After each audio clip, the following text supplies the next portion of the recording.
economics of society, or like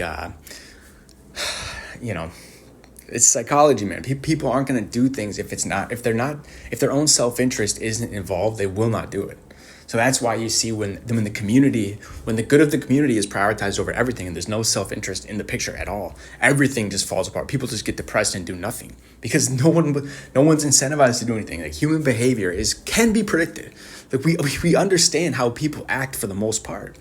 And then at the other side, when we take the community and say it means nothing, and say self-interest is the only thing that we have, then you have a de-evolution of, because there comes a part where it's like the self is actually interested in the community doing well too.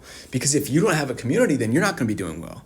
So it's like the self-interest actually when you have too much self-interest, you forget about the collective sphere and the social space, and you end up being in a place where it's like perverse self-interest. It's way too, we are seeing that in society fucking everywhere, man. Like, what isn't a perverted form of, I'm not saying in like the fucking Diddy sense or whatever, but I'm saying in like the sense of just like warped. The whole incentive structure is warped. Not the incentive structure, but the whole value structure is warped and perverse in the sense of being far from what you would want it to be if it was a righteous and a proper orientation of what it is.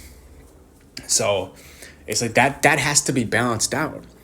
And it's like, you can criticize something from your perspective if it benefits you, and actually make it, and the critique actually will be valid and can bring value.